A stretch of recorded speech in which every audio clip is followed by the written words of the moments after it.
Hello, this is the Simp for Tyree YouTube channel, and this is my first video, and this is going to be my way too early top 10 quarterbacks for the 2022 NFL Draft.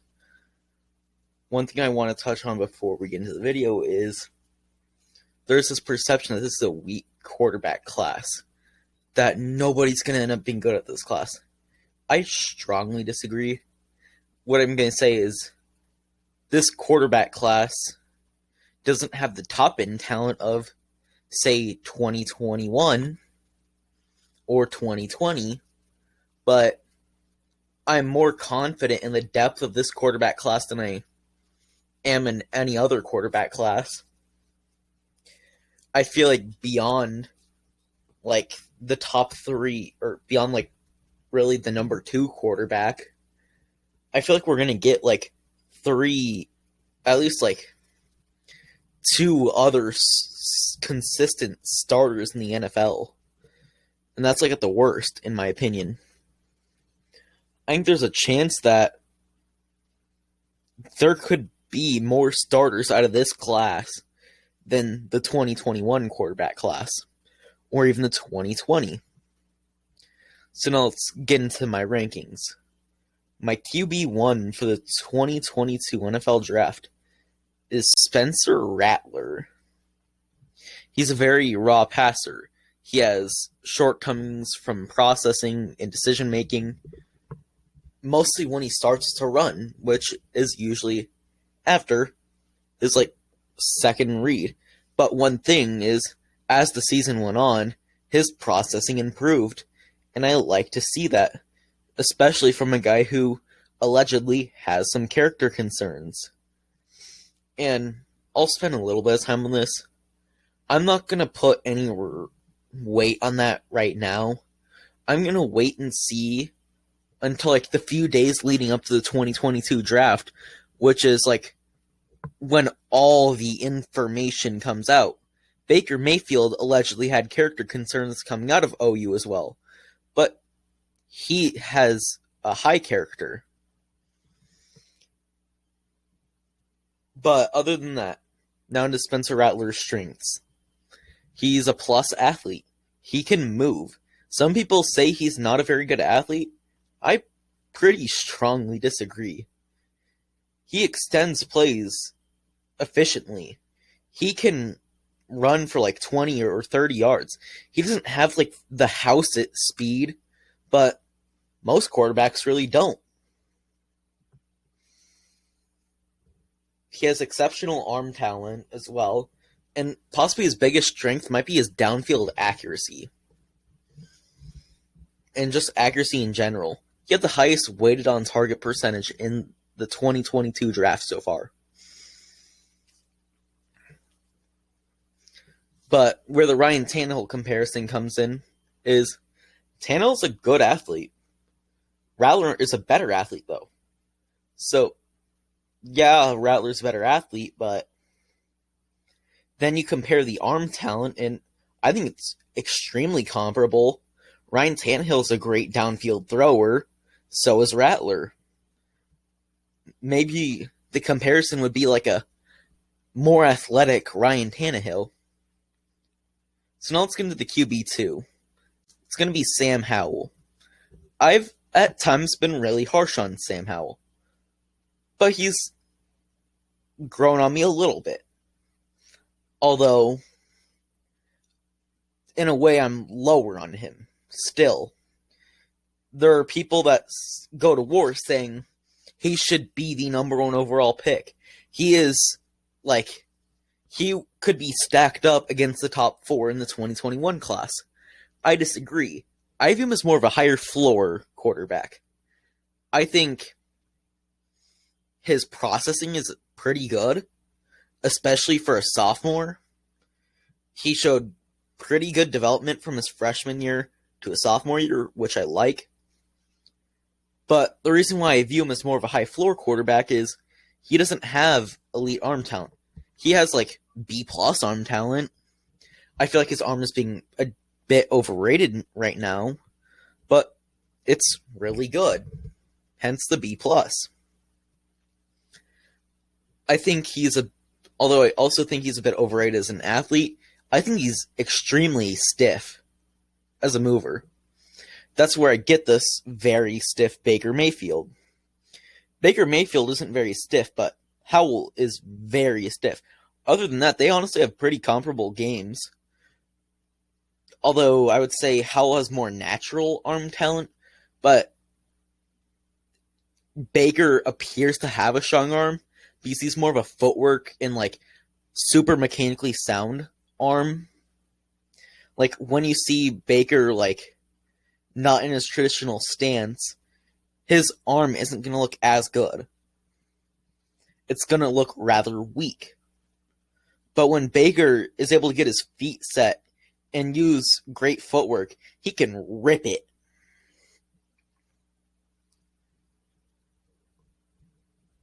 One more thing I'd like to add on Howell is I have some concerns about his pocket sense. There are times where like he just will randomly decide to run and walk into a sack. It's very strange. I think it's something he can improve on, though. So now let's move into quarterback 3, which is going to be Malik Willis from Liberty. He's kind of a straightforward evaluation. He's pretty similar to Trey Lance, honestly. He's exceptionally raw. Like, he had a bottom 5 weighted on target percentage and has some pretty big shortcomings from a processing standpoint. Although he does manipulate safeties really well, but he just always takes off after his first read and will at times miss some underneath or overhanging defenders. I think his arm talent is the second he gets into the league will be top 10. He's incredible downfield throwing, but it's just like in the short to intermediate areas, he's sporadic. I want to see him improve on that in his redshirt senior year now. But the player comp is going to be a smaller Josh Allen. I want to say Willis is like 6. He's listed at 6'1", 215. Take an inch off that. Say 6 feet, 215. He's like, but I need a refresh right here. When you say someone is Josh Allen, that comes with a caveat. Josh Allen wasn't very good his first 2 years. He was exceptionally raw coming out of Wyoming. And Malik Willis is very similar. So now, let's get into my QB4. If you follow me on Twitter, you'll know all about him. It's Grayson McCall from Coastal Carolina University. He is one of the most refined passers you will ever see come out. He has a phenomenal processor. He has the best anticipation by far in this class. Some of the best you'll really ever see from a college prospect. He is very careful with the football. He's very accurate. He was, I want to say, 4th in weighted on target percentage. He has really good footwork. He has excellent mechanics. But the one knock on him, which you can see, I have a 76 impact and an 85 potential. What keeps the potential down is he has like an average at best arm. But I do think he could take some pages out of Baker Mayfield's playbook. And that's get your feet under your deep ball more. Like, take somewhat bigger strides when you're looking downfield so you can generate more power on that. Change your release point a little bit. He releases the ball like a circle change right now. But he does have really good mechanics because of that. So what's the trade-off when you do that? We don't know. But I think you take him round 1 or round 2, you're getting a quality starter no matter what. I don't care about level of competition. The traits you show at, say, Coastal Carolina, like pocket presence, which he has excellent pocket presence, you show great mechanics, you show great decision making, you show great processing, you show the ability to hold safeties like Grayson McCall does. That's not going to matter because that's something you do in the NFL. That's something you get taught to do in the NFL. And when you already have that mental edge in the NFL, that's going to help. So in a way, if you play at a lower level of competition and show great traits like McCall does, I'd rather have that than having more fog of war with a Power 5 quarterback who didn't get to show those things. Or like someone say Justin Fields, who didn't really have to show the ability to hold safeties or throw with anticipation. So in some ways, level of competition is better for a quarterback. Need to rephrase that. In some ways, playing a lower level of competition is better. So let's transition into QB5, who's kind of similar to Grayson McCall. It's Carson Strong from Nevada. He's a very refined passer. He has really good anticipation, really good processing, great downfield accuracy. He has a above average arm. I compare him to Derek Carr because of the downfield accuracy, and he's not an exceptional athlete, but he can do a little bit of things, moving around. Maybe never a high-end like play extender, but he could be solid at it. And he has pretty good pocket presence. He's just a really refined passer, similar to Derek Carr. So now let's move into QB6. By the way, McCall and Strong were first to seconds. Willis and Howell were top 20 grades, and Rattler was the number 1 overall grade. So now for QB6, Desmond Ridder. He's really raw. He has great physical tools. And the one thing that just popped about him compared to the other quarterbacks in this class is he has some of the best pocket presence I've seen. It's somewhat comparable to Zach Wilson. He has incredible eyes in the back of his head. But where he seems more of a raw prospect is his ball placement and his accuracy is a pretty big question mark. Like, he left quite a bit of yardage on the table from, like, sometimes poorly placed balls or inaccurate balls. He's a great athlete, and he's a really good runner as well. I also do think he has a bit of growing room to do from a processing standpoint.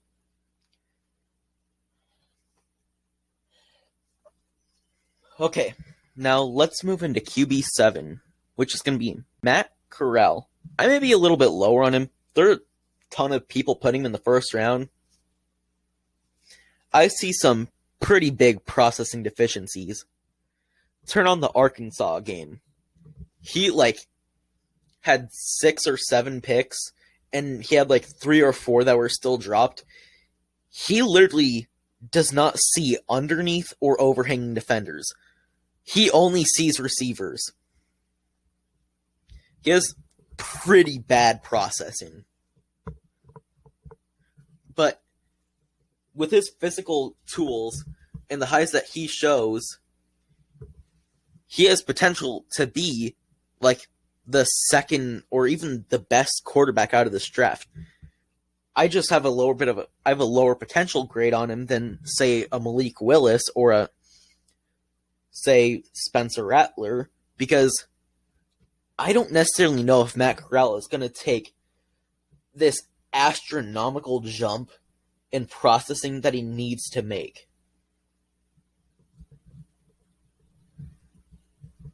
So now, let's get into my QB8, and that is Dillon Gabriel out of UCF. Let's get this out of the way. He is paper thin. He is 5'11", 183. That is not going to work in the NFL.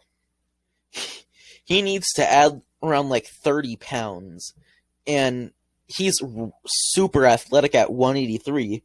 I question how much athleticism he'll have at 210 or 215, which is truly the optimal height nowadays. Or not the height, weight. I think DG has solid arm strength, but when you compare him to, like, let's say Grayson McCall in this class, he's not anywhere close to as refined as McCall. I think, although Dylan Gabriel, to his credit, has probably better downfield accuracy than McCall, and that's saying a pretty large amount. But when I talk about the lack of refinements compared to, say, McCall, he doesn't have the anticipation or the holding safeties, creating throwing windows. But he does have a stronger arm than McCall. So now let's move into my QB9, and that is Kenny Pickett. I don't have a player comp for him. He's kind of a unique player. I don't view him as much more than like a backup or a high-end backup, like low-end starter. But he's got really creative arm slots. He's like just refined, just lacks elite physical traits. Or elite traits in general. He's, in a way, kind of like a poor man's Grayson McCall. Now let's get into Phil Yurkovich.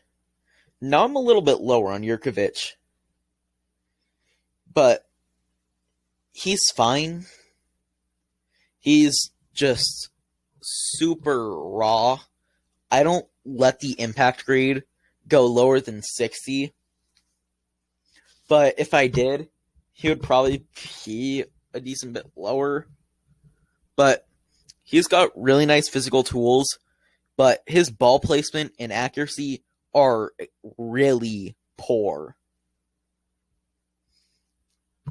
I think he's fine. Just like, he's a major project. So now let's get into the quarterbacks I left off of here. And there are going to be some people mad about this.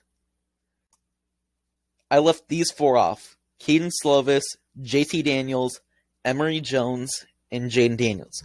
Let's talk about Emory Jones and Jayden Daniels first. I left them off because I couldn't find any tape for Jayden Daniels, and we have no tape for Emory Jones. But let me just say, I'm high on those quarterbacks. If I could find tape, they might be in the top 10 over guys like Yurkovich and Pickett. I don't know where they would come in, though. So now for the two bigger guys that are left off, Kedon Slovis and JT Daniels, I just see no redeeming traits. Let me go into more detail for one at a time. Kedon Slovis is a very overrated player. He has a relatively weak arm. He has a pretty poor processor, doesn't make good decisions at all. He's a decent athlete. He's pretty low ceiling. He's the Kyle Trask of this year. He's a project low ceiling quarterback. I don't see him anything more than like a high-end backup, if that. Then I left JT Daniels off. He just doesn't do anything well.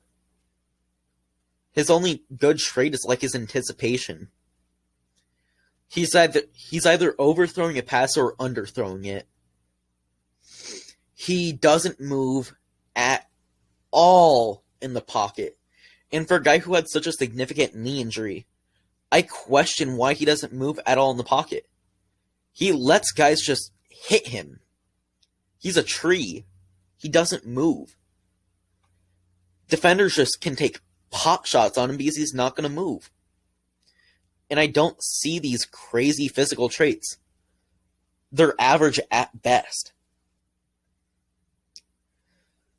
So that's going to do it for my top 10 quarterbacks in the 2022 NFL Draft.